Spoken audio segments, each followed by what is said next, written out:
श्री गणेशाय नमः। अथ श्री गणपति अथर्वशीर्षाम्।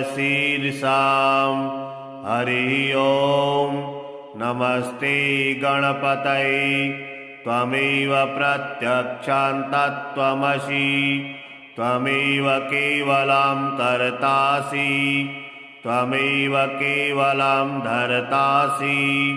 त्वमेव केवलं हर्तासि त्वमेव सर्वं खलविदं ब्रह्मासि त्वां साक्षादात्मासि नित्यं ऋतं वच्मि सत्यं वच्मि अवत्वं माम् अवक्तारम्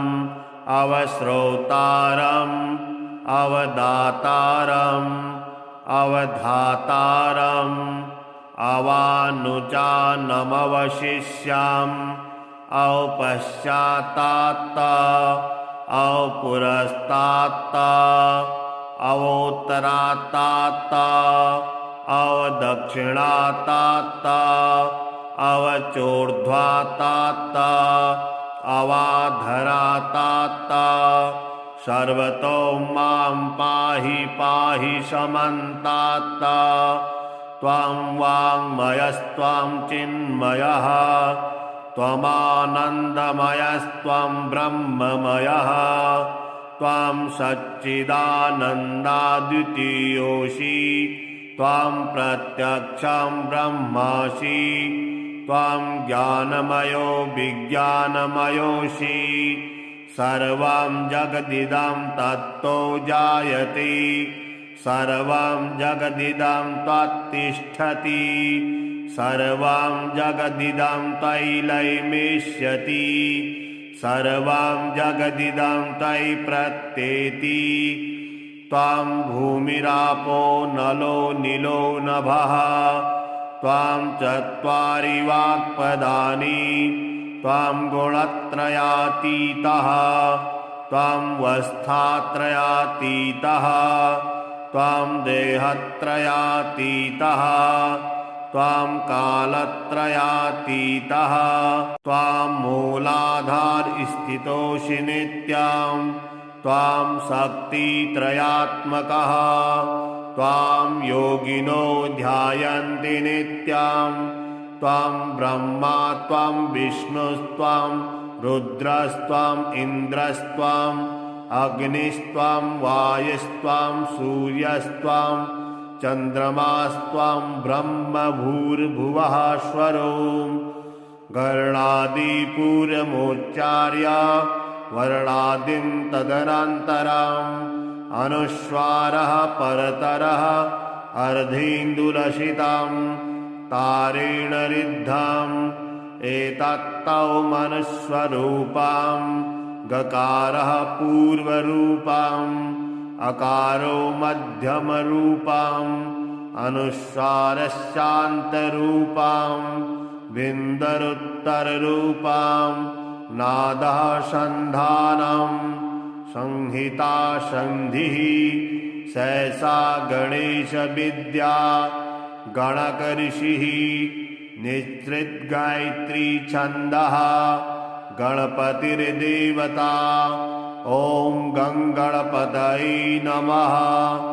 एकदन्ताय विद्महे वक्रतुण्डाय धीमहि तन्नो दन्तिः प्रचोदयात्। एकदन्तं चतुर्हस्तं पाशमङ्कुशधारिणम् अभयं च वरदं हस्ते बिभ्राणामूषकध्वजं रक्तं लम्बोदरं शूर्पा कर्णकं रक्तवाससं रक्तगन्धानुलिप्ताङ्गं रक्तपुष्पैः सुपूजितं भक्तानुकम्पिनं देवं जगत्कारणमच्युतम् आविर्भूतं च सृष्ट्यादौ प्रकृतेः पुरुषात् परम् एवं ध्यायति यो नित्यं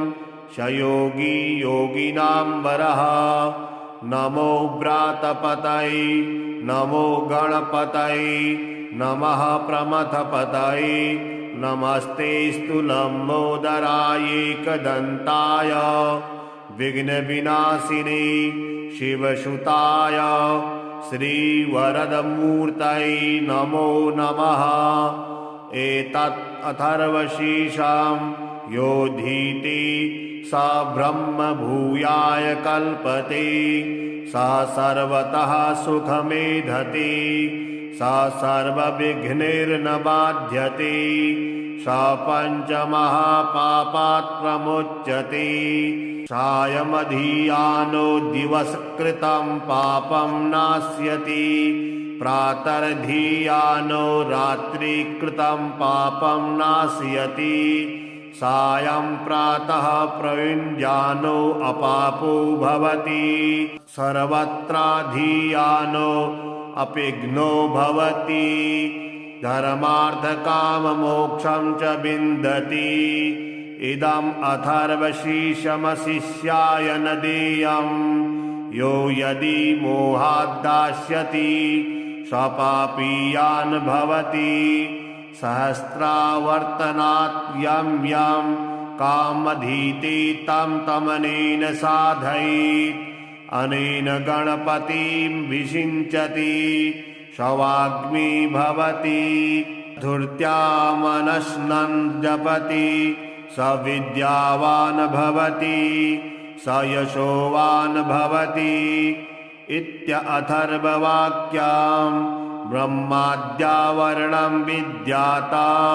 न विभेति कदाचनेति यो दूर्वान् कुरेर्यजति स वैश्रवणोपमो भवति यो लाजिर्यजति स यशोवान् भवति स मेधावान् भवति यो मोदकसहस्रेण यजति स वाञ्छितफलमवाप्नोति यः साजसमिद्भिर्यजति स सर्वं लभते स सर्वं लभते। अष्टो ब्राह्मणान् सम्यक् गृहीत्वा सूर्यवर्चस्वी भवति सूर्यग्रही महानद्यां प्रतिमा सन्निधौ वा जपत्वा सिद्धिमन्त्रो भवति महाविघ्नात् प्रमुच्यते महादोषात् प्रमुच्यते महापापात् प्रमुच्यते सा सर्वविद भवति सा सर्वविद भवति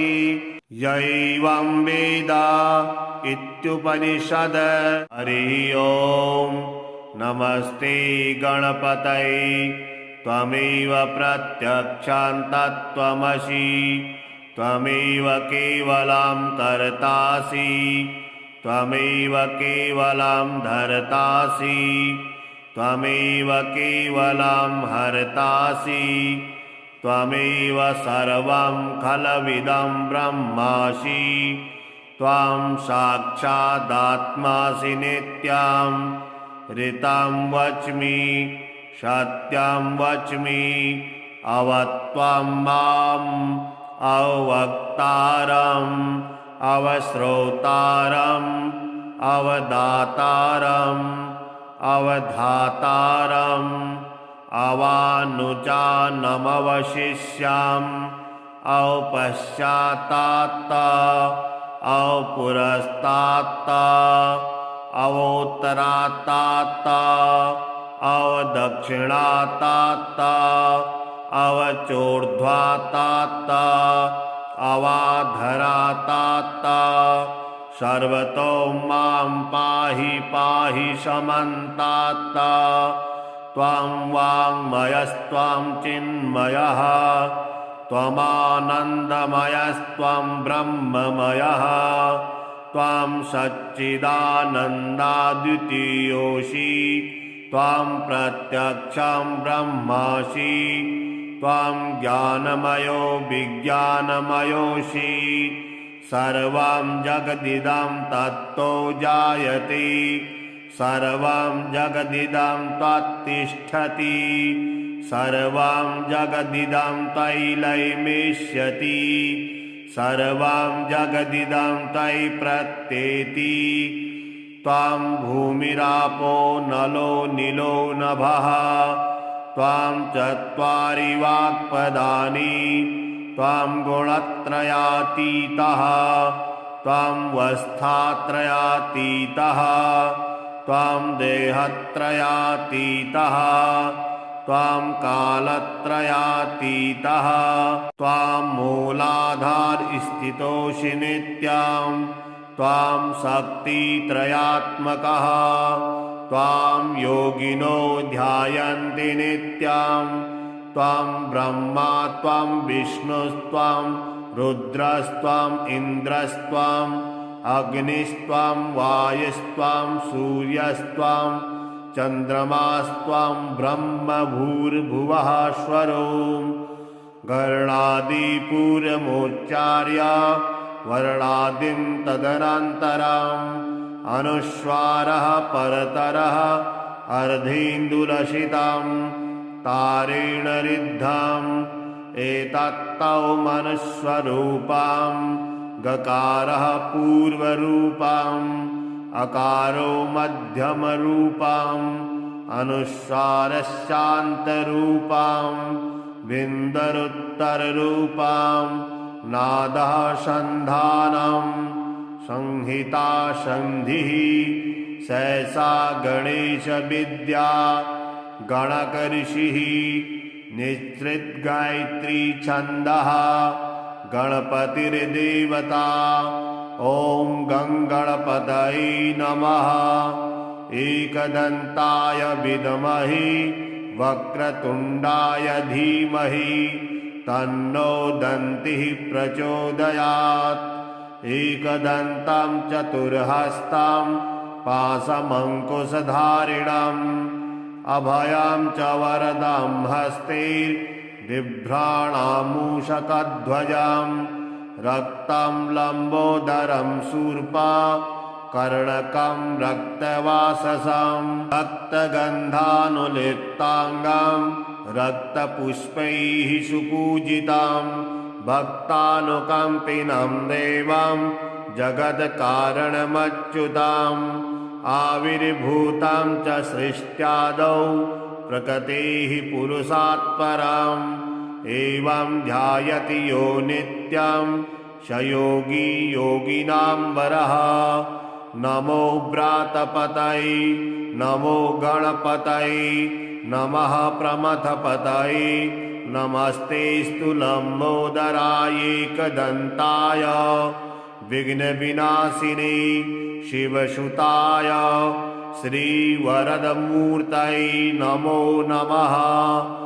एतत् अथर्वशीर्षं योधीते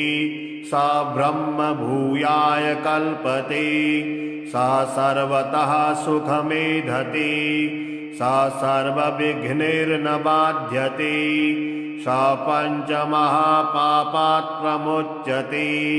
सायमधियानो दिवसकृतं पापं नाश्यति प्रातर्धियानो रात्रिकृतं पापं नाशयति सायं प्रातः प्रयुञ्जानो अपापो भवति सर्वत्राधियानो अपिघ्नो भवति धर्मार्थकाममोक्षं च विन्दति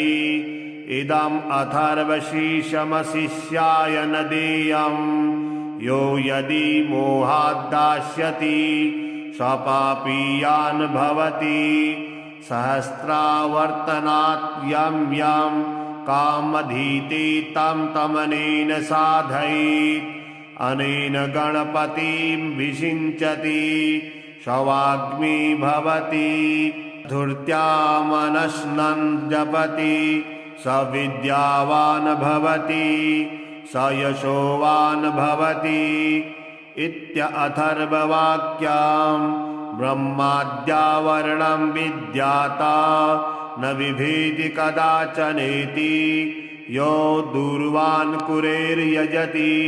स वैश्रवणोपमो भवति यो लाजिर्यजति स यशोवान् भवति स मेधावान् भवति यो मोदकसहस्रेण यजति सवाञ्छितफलमवाप्नोति यः साजसमिद्भिर्यजति स सर्वं लभते स सर्वं लभते। अष्टो ब्राह्मणान् सम्यक् गृहीत्वा सूर्यवर्चस्वी भवति। सूर्यग्रही महानद्यां प्रतिमा सन्निधौ वा जपत्वा सिद्धिमन्त्रो भवति। महाविघ्नात् प्रमुच्यते महादोषात् प्रमुच्यते महापापात् प्रमुच्यते। सा सर्वविद भवति सा सर्वविद भवति। यैवं वेद इत्युपनिषद। हरि ओम नमस्ते गणपतये त्वमेव प्रत्यक्षं तत्त्वमसि त्वमेव केवलं कर्तासि त्वमेव केवलं धर्तासि त्वमेव केवलं हर्तासि त्वमेव सर्वं खलविदं ब्रह्मासि। त्वां साक्षादात्मासि नित्यं ऋतं वच्मि सत्यं वच्मि अवत्वं माम् अवक्तारम् अवश्रोतारम् अवदातारम् अवधातारम् अवानुजानमवशिष्याम् औपश्चात्तात् औपुरस्तात् अवोत्तरात्तात् अवदक्षिणात्तात् अवचोर्ध्वात्तात् अवाधरात्तात् सर्वतो मां पाहि पाहि समन्तात्। त्वं वाङ्मयस्त्वं चिन्मयः त्वमानन्दमयस्त्वं ब्रह्ममयः त्वं सच्चिदानन्दाद्वितीयोऽसि त्वं प्रत्यक्षं ब्रह्मासि त्वं ज्ञानमयो विज्ञानमयोऽसि। सर्वं जगदिदं तत्तो जायते सर्वं जगदिदं त्वत्तिष्ठति सर्वं जगदिदं त्वयैलयमिष्यति सर्वं जगदिदं त्वयि प्रत्येति। त्वं भूमिरापो नलो नीलो नभः त्वं चत्वारि वाक्पदानि त्वं गुणत्रयातीतः त्वं वस्थात्रयातीतः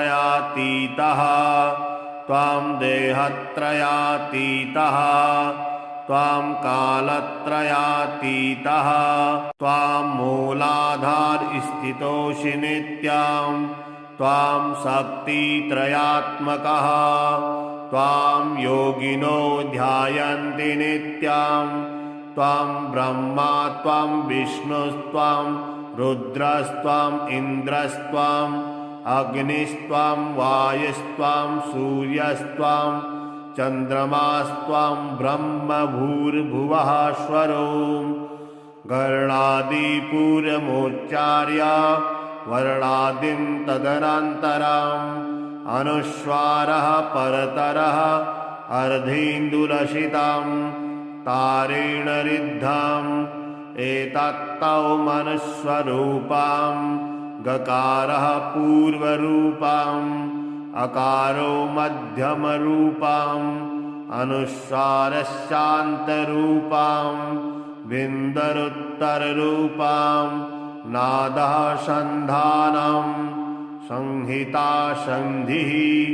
सहसा गणेश विद्या गणकऋषिः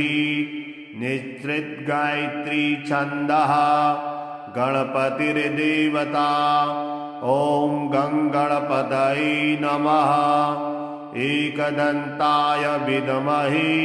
वक्रतुण्डाय धीमहि तन्नो दन्तिः प्रचोदयात्। एकदन्तं चतुर्हस्तं पाशमङ्कुशधारिणम् अभयं च वरदं हस्ते बिभ्राणामूषकध्वजं रक्तं लम्बोदरं शूर्पा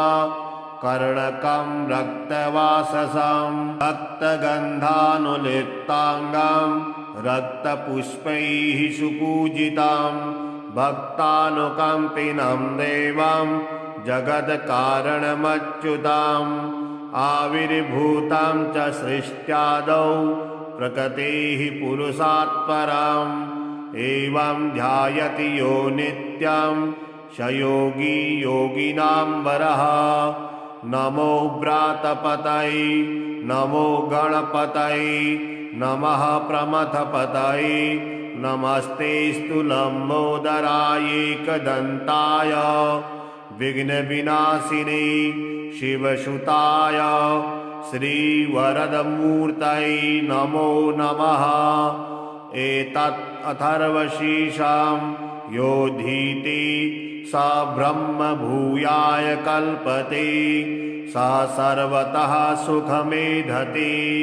स सर्वविघ्नैर्न बाध्यते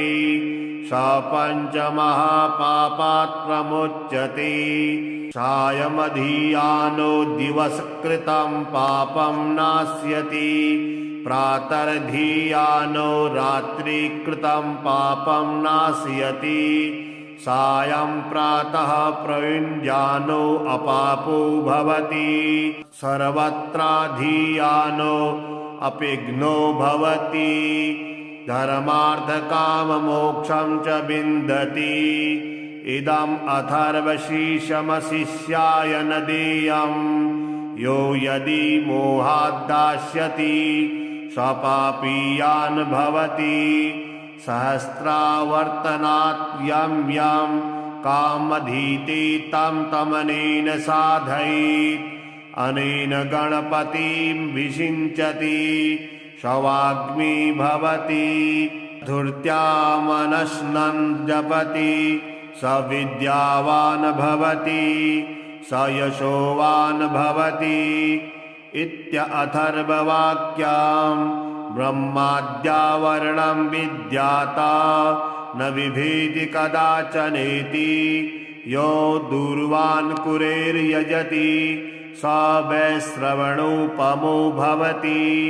यो लाजिर्यजति स यशोवान् भवति स मेधावान् भवति यो मोदकसहस्रेण यजति स वाञ्छितफलमवाप्नोति यः साजसमिद्भिर्यजति स सर्वं लभते स सर्वं लभते अष्टो ब्राह्मणान् सम्यक् गृहीत्वा सूर्यवर्चस्वी भवति सूर्यग्रही महानद्यां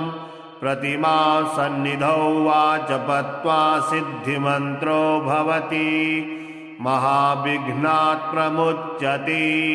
महादोषात् प्रमुच्यते महापापात् प्रमुच्यते सा सर्वविद भवति सा सर्वविद भवति यैवं वेद इत्युपनिषद। हरि ओम नमस्ते गणपतये त्वमेव प्रत्यक्षं तत्त्वमसि त्वमेव केवलं कर्तासि त्वमेव केवलं धर्तासि त्वमेव केवलं हर्तासि त्वमेव सर्वं खलविदं ब्रह्मासि त्वं साक्षादात्मासि नित्यं ऋतं वच्मि सत्यं वच्मि अवत्वं माम् अवक्तारम् अवश्रोतारम् अवदातारम् अवधातारम् अवानुजानमवशिष्याम् औपश्चात्तात् औपुरस्तात् अवोत्तरात्तात् अवदक्षिणात्तात् अवचोर्ध्वात्तात् अवाधरात्तात् सर्वतो मां पाहि पाहि समन्तात् त्वां वाङ्मयस्त्वां चिन्मयः त्वमानन्दमयस्त्वं ब्रह्ममयः त्वां सच्चिदानन्दाद्वितीयोऽसि त्वां प्रत्यक्षं ब्रह्मासि त्वां ज्ञानमयो विज्ञानमयोऽसि सर्वं जगदिदं तत्तो जायते सर्वं जगदिदं त्वत्तिष्ठति सर्वं जगदिदं तैलैमेष्यति सर्वं जगदिदं तै प्रत्येति त्वां भूमिरापो नलो नीलो नभः त्वां चत्वारि वाक्पदानि त्वां गुणत्रयातीतः त्वां वस्थात्रयातीतः त्वां देहत्रयातीतः त्वां कालत्रयातीतः त्वां मूलाधारस्थितोऽसि नित्यं त्वां शक्तित्रयात्मकः त्वां योगिनो ध्यायन्ति नित्यं त्वां ब्रह्मा त्वां विष्णुस्त्वां रुद्रस्त्वां इन्द्रस्त्वां अग्निस्त्वां वायुस्त्वां सूर्यस्त्वां चन्द्रमास्त्वां ब्रह्म भूर्भुवः स्वरो गर्णादिपूर्वमुच्चार्य वर्णादिं तदनन्तरम् अनुस्वारः परतरः अर्धेन्दुलसितं तारेण रिद्धम् एतत्तौ मनुस्वरूपं गकारः पूर्वरूपम् अकारो मध्यमरूपम् अनुस्वारस्यान्तरूपम् बिन्दरुत्तररूपम् नादः सन्धानम् संहिता सन्धिः सहसा गणेशविद्या गणकऋषिः निःसृतगायत्री छन्दः गणपतिर्देवता ॐ गङ्गणपतये नमः एकदन्ताय विद्महे वक्रतुण्डाय धीमहि तन्नो दन्तिः प्रचोदयात् एकदन्तं चतुर्हस्तं पाशमङ्कुशधारिणम् अभयं च वरदं हस्ते बिभ्राणामूषकध्वजं रक्तं लम्बोदरं शूर्पा कर्णकं रक्तवाससं रक्तगन्धानुलिप्ताङ्गं रक्तपुष्पैः सुपूजितं भक्तानुकम्पिनं देवं जगत्कारणमच्युतम् आविर्भूतं च सृष्ट्यादौ प्रकृतेः पुरुषात् परम् एवं ध्यायति यो नित्यं स योगी योगिनां वरः नमो व्रातपतये नमो गणपतये नमः प्रमथपतये नमस्तेऽस्तु लम्बोदराय एकदन्ताय विघ्नविनाशिने शिवसुताय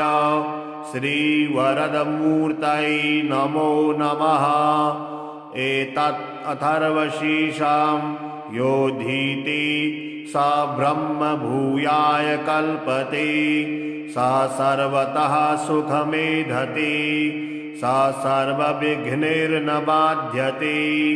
स पञ्चमहापापात् प्रमुच्यते सायमधियानो दिवसकृतं पापं नाश्यति प्रातर्धियानो रात्रिकृतं पापं नाशयति सायं प्रातः प्रयुञ्जानो अपापो भवति सर्वत्राधियानो अपिघ्नो भवति धर्मार्थकाममोक्षं च विन्दति इदम् अथर्वशीर्षमशिष्याय न देयम् यो यदि मोहाद्दास्यति स्वपापीयान् भवति सहस्रावर्तनात् यं यं कामधीते तं तमनेन साधयेत् अनेन गणपतिं विषिञ्चति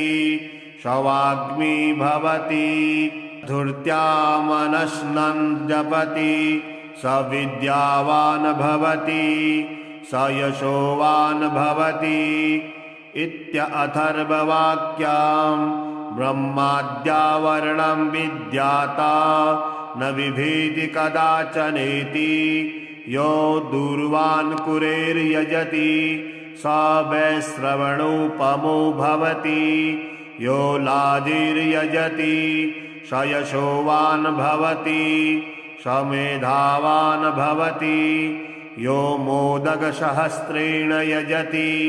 स वाञ्छितफलमवाप्नोति यः साजसमिद्भिर्यजति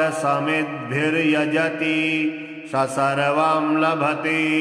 स सर्वं लभते अष्टो ब्राह्मणान् सम्यक् गृहीत्वा सूर्यवर्चस्वी भवति सूर्यग्रही महानद्यां प्रतिमा सन्निधौ वा जपत्वा सिद्धिमन्त्रो भवति महाविघ्नात् प्रमुच्यते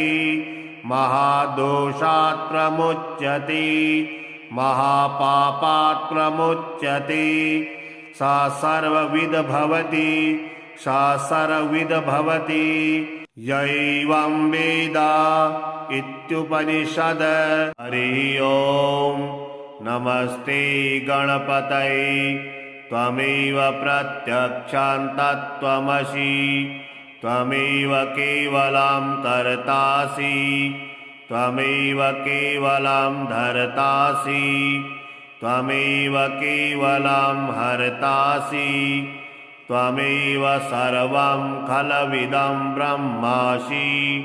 त्वां साक्षादात्मासि नित्यं ऋतं वच्मि सत्यं वच्मि अवत्वं माम् अवक्तारम् अवश्रोतारम् अवदातारम् अवधातारम् अवानुजानमवशिष्याम् औपश्चात्तात् औपुरस्तात् अवोत्तरात्तात् अवदक्षिणात्तात् अवचोर्ध्वात्तात्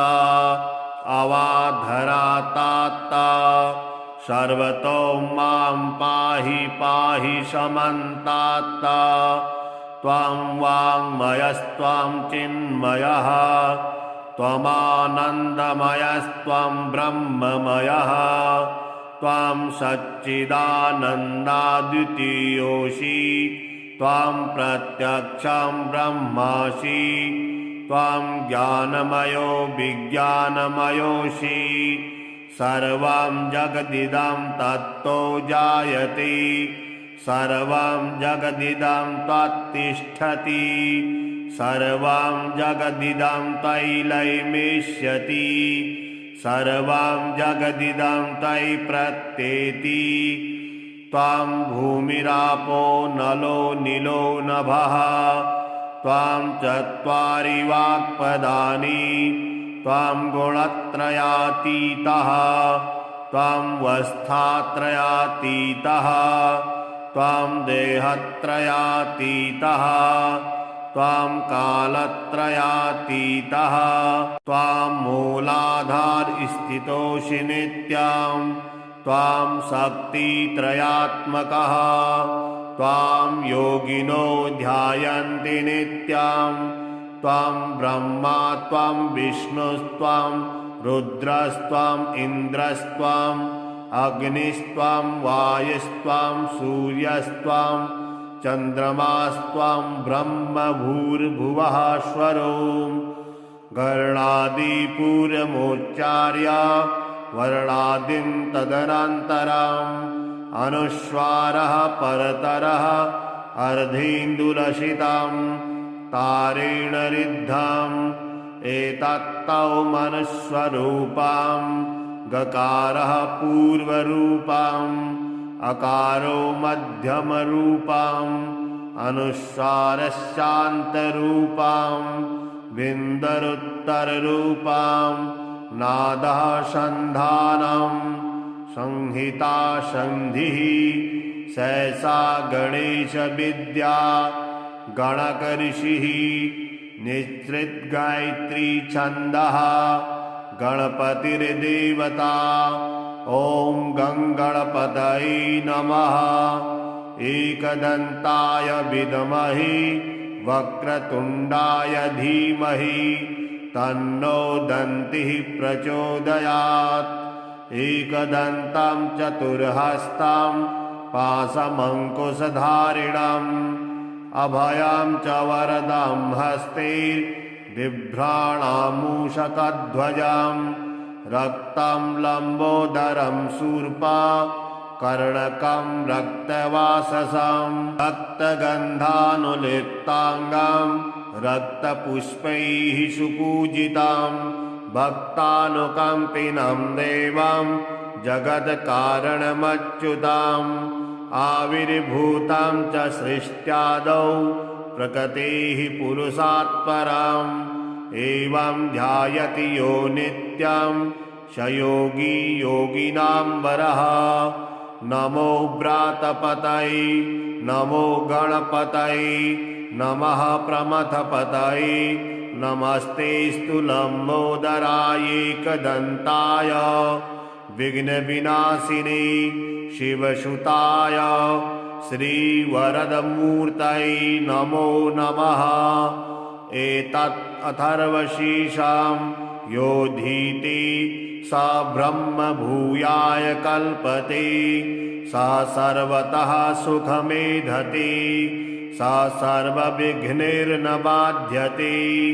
स पञ्चमहापापात् प्रमुच्यते सायमधियानो दिवसकृतं पापं नाश्यति